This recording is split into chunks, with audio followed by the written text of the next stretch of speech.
Students, आप लोगों को पता होगा कि इस क्लासेस आपके लिए कितना इम्पोर्टेंट है। मैं आज फिर लेकर आया हूँ आप लोगों के लिए केमिस्ट्री महामैराथन क्लास। ठीक है स्टूडेंट्स, तो हम लोग पढ़ने वाले हैं त्रुटि। त्रुटि बोला जाए तो दोष बोला जाए तो बिंदु दोष, ठीक है ना। तो ये दोष होता है क्या है, त्रुटि होती क्या है, ठीक है। तो हमने देखा यदि क्रिस्टल जालक में, किसमें, क्रिस्टल जालकों में या क्रिस्टल किसी जालक में इनके जो कण है वह अपने एक निश्चित स्थान से क्या हो जाता है, विलुप्त हो जाता है, ठीक है ना। अपने निश्चित स्थान से क्या हो जाता है, विलुप्त हो जाता है। या क्रिस्टल जालक में कोई कण अपने स्थान से लुप्त हो जाना ही कहलाता है बिंदु त्रुटि। क्या कहलाता है, बिंदु त्रुटि, ठीक है। तो इस बिंदु त्रुटि को जब आगे मैंने डिफाइन किया, ठीक है, या इसको क्या किया, हम वर्गीकृत किया, तो यह मुख्यतः 3 भागों में डिवाइड हुआ। कितने भागों में डिवाइड हुआ डियर, तो आप लोग बोलोगे 3 भागों में डिवाइड हुआ। सबसे पहले रस समीकरणीय हिंदी वालों के लिए, अच्छा इंग्लिश वालों के लिए है यह स्टाइकियोमेट्रिक त्रुटि, ठीक है, डिफेक्ट, ठीक, स्टाइकियोमेट्रिक डिफेक्ट। इसके बाद आता है अरस समीकरणीय मतलब नॉन स्टाइकियोमेट्रिक त्रुटि या डिफेक्ट, ठीक है। लास्ट में है अशुद्धि त्रुटि मतलब इनप्योरिटी डिफेक्ट, ठीक है। तो रस समीकरणीय त्रुटि मतलब इनमें जो प्लस और माइनस जो आयन होती है ना, जो चार्जेस होती है, उनका जो संतुलन होता है वह सेम होता है। इन दोनों की जो रेशियो होती है, अनुपात होती है धन आयन और ऋण आयन की, वह एक समान होता है। वो कैसे, चलो आगे देखते हैं, ठीक है। अच्छा, इसे भी आगे 2 भागों में डिवाइड कर दिया गया है, साटकी त्रुटि और फ्रेंकल त्रुटि, मतलब साटकी डिफेक्ट और फ्रेंकल डिफेक्ट। तो साटकी डिफेक्ट और फ्रेंकल डिफेक्ट में अंतर स्पष्ट कीजिए, ये इस आता है आप लोगों का। और साटकी त्रुटि क्या है, टिप्पणी में आ जाता है, ठीक है। साटकी त्रुटि क्या है समझाइए, ठीक। तो साटकी या फ्रेंकल त्रुटि का यदि टिप्पणी में आता है फिर भी इसी को लिखना है जो मैं बताने वाला हूँ, और फ्रेंकल त्रुटि आएगा उसी को भी इसी में लिखना है। ये बातें क्लियर हो रहा है कि नहीं हो रहा है, ठीक है।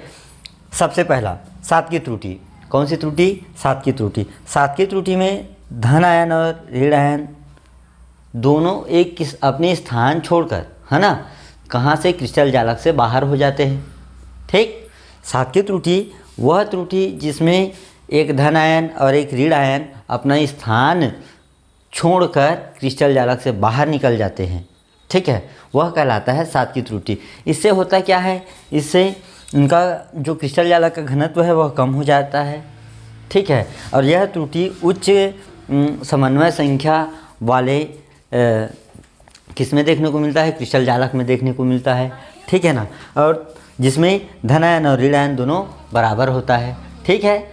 अब इसके बाद इनके परावैद्युतांक है ना, इनके जो क्या होती है, परावैद्युतांक होती है, उनमें कोई परिवर्तन नहीं होता, ठीक है। अब इसके बाद देखा जाए एग्जाम्पल के तौर पर जैसे रॉक साल्ट हो गया या पोटेशियम क्लोराइड हो गई, ये सब क्या है, तो आप लोग बोलोगे यही तो सब सातकी त्रुटि का उदाहरण है, ठीक है। इसके बाद आता है फ्रेंकल त्रुटि। कौन सी त्रुटि, फ्रेंकल त्रुटि। फ्रेंकल त्रुटि में अगर मैं इसको आप लोगों को इस चित्र के माध्यम से बताऊं, किस चित्र के, इस चित्र के माध्यम से, तो मान लो ये 1 2 3 और 1 4 और 1 2 3 और 1 4, 1 2 3 और 1 4, ऐसे सपोज मान लो ये क्या है आप लोगों का, एक क्रिस्टल जालक है ना, क्या है, क्रिस्टल जालक, ठीक। मैंने क्या बना दिया इसको, तो आप लोग बोलोगे सर ये तो क्रिस्टल जालक हो गया। अच्छा, इसमें मैं प्लस कर सकता हूँ, इसमें माइनस, इसमें प्लस, इसमें माइनस, इसमें माइनस, इसमें प्लस, इसमें प्लस, सॉरी इसमें माइनस, इसमें प्लस, ठीक है। ये भी प्लस, ये माइनस, प्लस और ये माइनस, ठीक है। तब मैंने क्या देखा, सातकी त्रुटि में एक कोई सा एक धन आयन अलग हो गया और एक ऋण आयन, दोनों बाहर हो गए, ठीक है। ये कहलाया सातकी त्रुटि। कौन सी त्रुटि, सातकी त्रुटि। लेकिन फ्रेंकल त्रुटि में क्या होता है, कोई एक धन आयन, यहाँ से कोई एक धन आयन, यह अंतरकाशी, ये अंतरकाशी स्थान है ना, अंतरकाशी स्थानों में चला जाता है, ठीक है ना, अंतरकाशी स्थानों में चला जाता है, ठीक। तो इस प्रकार की जो त्रुटि होती है ना, यदि किसी क्रिस्टल जालक के एक धन आयन वहाँ अपनी जगह से अंतरकाशी स्थानों में चला जाता है, तो इस प्रकार की जो डिफेक्ट होती है, त्रुटि होती है, उसको फ्रेंकल त्रुटि कहते हैं। ये बातें समझ में आया? ठीक है। अच्छा, इंग्लिश वाले, इंग्लिश मीडियम वाले थोड़ा सा इसको आप लोग इंग्लिश में चेंज कर लीजिएगा। ठीक है। इसके बाद आता है आप लोगों का फ्रेंकल त्रुटि में क्या होता है, तो इनका घनत्व है वह वही रहता है। क्यों? क्योंकि ये जो प्लस है वह अंतरकाशी स्थानों में गया है, क्रिस्टल जालक से बाहर नहीं गया है, इसलिए इनका घनत्व क्या होता है, तो आप लोग बोलोगे वही बना रहता है। ठीक है। उसके बाद उच्च घनत्व, उच्च घनत्व वाले कोऑर्डिनेशन, है ना, इस पर निम्न घनत्व वाले कोऑर्डिनेशन में ऐसी जो त्रुटि है वह देखने को मिलता है। ठीक। इसके बाद इनके जो परावैद्युतांक है वह बढ़ जाता है। परावैद्युतांक है वो क्या हो जाता है, बढ़ जाता है।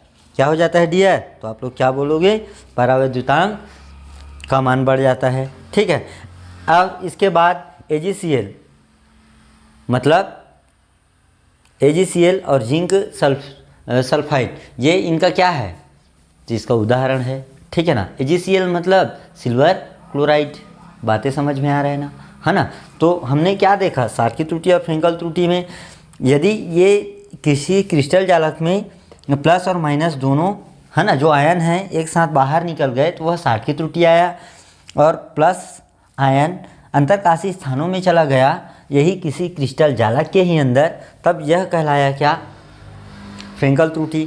इनके जो घनत्व है उसमें कोई परिवर्तन नहीं हुआ, लेकिन सार्की त्रुटि के घनत्व कम हो गया क्योंकि दो आयन वहाँ से बाहर निकल गए। ठीक है ना। इनके बाद यह उच्च घनत्व वाले जो अंतरकाशी जो क्रिस्टल जालक है उसमें होता है, जिसमें धनायन ऋण आयन दोनों बराबर होते हैं। ठीक है ना। लेकिन यह निम्न घनत्व वाले में भी हो सकता है। ठीक है ना। और इनमें एक धनायन ऋण आयन बराबर नहीं हो सकते। अच्छा, इनका परावैद्युतांक में कोई मान में कोई अंतर नहीं पड़ता, और इनका मान है वो क्या हो जाता है, बढ़ जाता है। ठीक। तो मैं कह सकता हूँ कि इनका उदाहरण है NaCl और जैसे पोटेशियम क्लोराइड। ठीक है।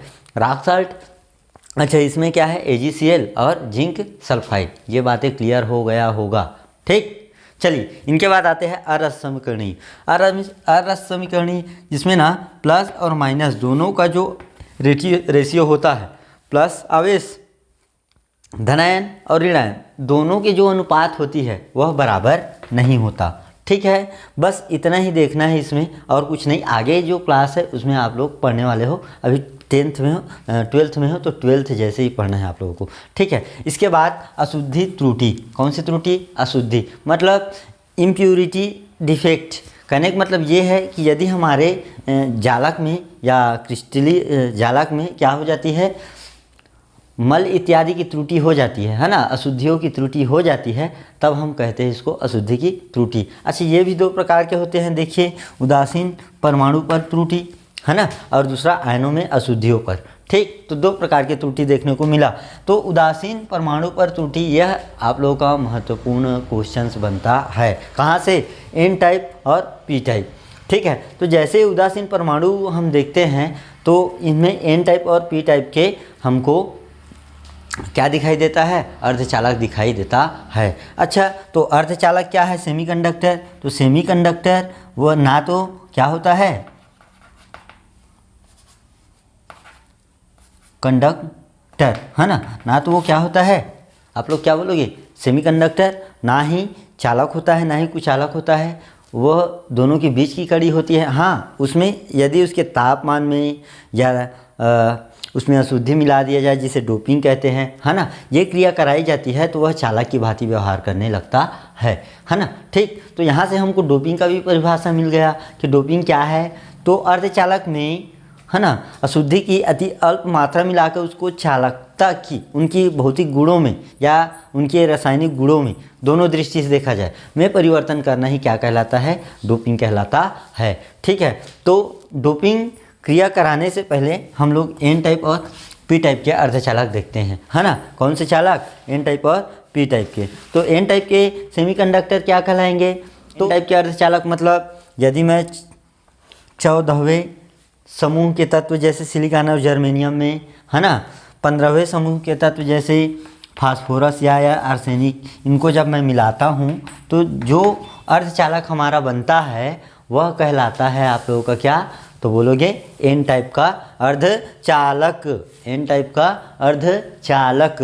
ठीक है, इसके बाद इनमें क्या होती है, इनमें इलेक्ट्रॉनों की संख्या अधिक होती है। क्या होती है डियर, इलेक्ट्रॉनों की संख्या अधिक होती है, याद रखिएगा। एन टाइप के जो अर्धचालक होती हैं उसमें इलेक्ट्रॉनों की संख्या अधिक होती है। अच्छा, पी टाइप के अर्धचालक क्या है सर? तो पी टाइप के अर्धचालक में यदि मैं 14वें समूह के ही तत्व जैसे सिलिकॉन और जर्मेनियम में, है ना, कोई 13वें समूह के तत्व मिला देता हूँ, ठीक, 13वें समूह के तत्व जब मिलाता हूँ, 13वें समूह के मतलब जैसे एल्यूमिनियम हो गया, है ना, इनको जब मैं मिला देता हूँ तब जो प्राप्त अर्धचालक होता है, जिससे अर्धचालक प्राप्त होता है, ठीक है ना, तब उसे हम कहते हैं क्या, पी टाइप का अर्धचालक। अच्छा, इसमें क्या है, इसमें कोटर या इंग्लिश में बोल दिया जाए होल्स, है ना, कोटर या होल्स की अधिकता हो जाती है, जिनके कारण जो इलेक्ट्रॉन है एक दूसरे की ओर गमन करने लगता है और बैंड